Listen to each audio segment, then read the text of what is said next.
Selamat pagi, Pak. Bapak sibuk nggak sekarang? Ada yang ingin saya bicarakan. Selamat pagi Bu. Oh kebetulan uh, saya tidak sedang sibuk. Ada apa Bu ya? Saya lihat sepertinya Ibu kurang semangat akhir-akhir ini. Apa ada yang bisa saya bantu? Iya, Pak. Maaf, saya mengganggu waktu Bapak jadinya. Oh tidak apa-apa Bu. Begini, Pak. Saya mau cerita tentang masalah saya. Apakah Bapak mau mendengarkan masalah saya? Bu, bisa Bu dengan senang hati. Sebenarnya, saya harap melalui sharing ini bisa mengurangi kegelisahan saya. Dan saya juga ingin mendapatkan solusi dari permasalahan yang saya hadapi. Ya. Kalau Ibu sudah mendapatkan solusi, ada lagi yang Ibu harapkan dari pertemuan kita ini Bu? Ada, Pak. Saya dapat mengatasi rasa ketidaknyamanan di hati saya, Pak. Apa yang menyebabkan kegelisahan yang Ibu hadapi? Coba deh Ibu ceritakan apa yang sedang Ibu rasakan. Mungkin saya bisa membantu. Begini, Pak. Bapak ingat tidak? Waktu ini kan saya mendapatkan supervisi dari kepala sekolah. Nah, waktu supervisi itu saya mendapat teguran dari Bapak kepala sekolah. Ya ampun Bu, pantesan akhir-akhir ini Ibu terlihat murung. Lalu apa yang membuat Ibu mendapat teguran dari Bapak Kepala Sekolah? Masalah pembelajaran sih, Pak. Masalah pembelajaran apa itu Bu? Begini, kepala sekolah saat itu mengkritik tentang proses pengajar yang saya lakukan di kelas.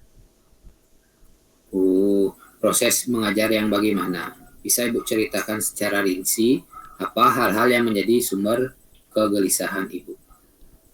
Nah, pada saat supervisi kemarin, saya tidak menggunakan media pembelajaran, Pak. Karena media pembelajaran yang terkait materi saya ajarkan itu di sekolah sedang rusak. Nah, kepala sekolah menegur saya saat itu. Kenapa tidak menggunakan media?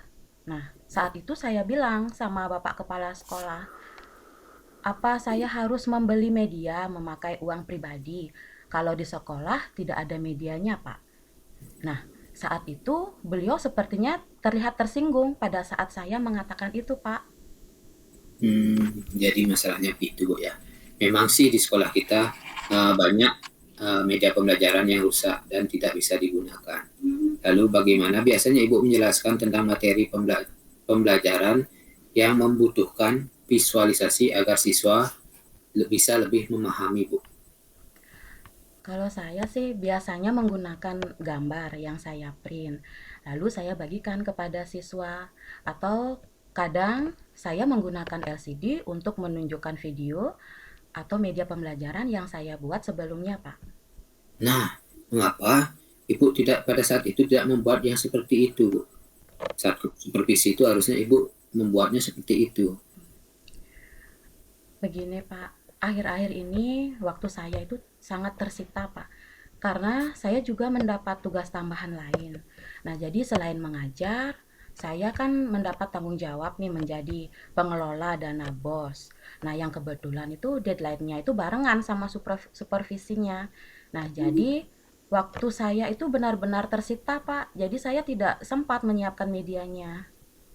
Oke, jadi bisa saya simpulkan Bu ya, Ibu gelisah dan menjadi murung karena melaksanakan supervisi oleh kepala sekolah kemarin yang berjalan kurang baik karena adanya masalah miskomunikasi terkait media pembelajaran.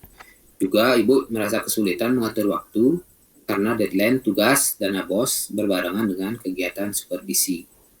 Benar sekali, Pak. Itulah yang membuat saya murung dan terus merasa gelisah akhir-akhir ini. Saya bisa memahami itu, Bu. Lalu biasanya apa yang Ibu lakukan pada saat Ibu merasa gelisah dan banyak pikiran seperti ini, Bu? Kalau saya sih biasanya akan mendengarkan musik sih, Pak. Nah, oke, Bu. Kuncinya lakukan hal yang bisa membuat Ibu tenang untuk kedepannya apa yang akan Ibu lakukan. Nah, itu saya masih bingung, Pak. Begini, Bu, biar Ibu tidak bingung, hal mana yang akan menjadi prioritas utamanya Ibu. Nah, saya berniat menyelesaikan masalah miskomunikasi itu dengan kepala sekolah dengan cara menemui beliau. Mungkin beliau akan bisa memberikan saya solusinya, Pak. Bagus itu Bu, solusi yang bagus itu Bu. Solusi itu bisa Ibu lakukan. Lalu ada hal lain yang akan Ibu lakukan? Saya juga akan mencoba melakukan kolaborasi dengan teman untuk membuat media pembelajaran, sehingga nanti itu bisa membantu saya dalam melaksanakan pembelajaran, Pak. Itu juga bagus Bu. Lalu bagaimana dalam proses pembelajaran selanjutnya Bu? Nah, setelah ini saya akan memanfaatkan media dan lingkungan yang ada di sekolah. Ya, dari yang Ibu paparkan itu, langkah yang Ibu ambil itu sudah tepat Bu. Saya setuju dengan ide itu Bu. Syukurlah, Pak. Sekarang saya sudah merasa lega. Nah, karena jujur saja, Pak, saya takut mengambil langkah dalam menyelesaikan masalah ini.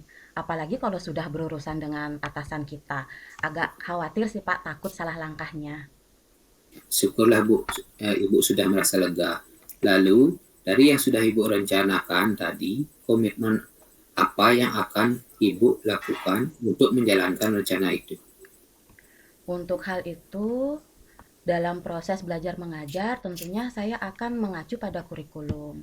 Nah, kemudian memanfaatkan media-media pembelajaran yang ada di sekolah. Nah, tentunya saya akan menemui kepala sekolah dan menceritakan rencana saya ini, Pak. Lalu, dukungan apa yang Ibu butuhkan untuk melakukan komitmen itu Bu? Nah, itu juga masih dalam pikiran saya sih, Pak. Mungkin saya akan mencoba berkomunikasi dengan teman sejawat. Jadi, kami bisa sama-sama saling mengingatkan nantinya. Ya, itu dia bagus sekali Bu. Semoga dapat segera terselesaikan dan Ibu dapat bekerja dengan suasana hati yang tenang tanpa dihantui rasa tidak nyaman. Terima kasih banyak ya, Pak, untuk waktunya mendengar keluh kesah saya. Nah, sekarang saya sudah merasa sedikit lega. Semoga kita nanti bisa menjadi guru-guru yang bisa memberikan teladan yang baik untuk siswa kita. Sama-sama Bu ya. Maaf, Pak, kebetulan saya ada janji dengan siswa. Mereka akan mengumpulkan tugas. Saya pamit ke kelas saya dulu ya, Pak. Ya Bu, silakan Bu, silakan. Terima kasih, Pak. Salam sehat dan bahagia selalu, Bapak. Sama-sama, terima kasih kembali Bu.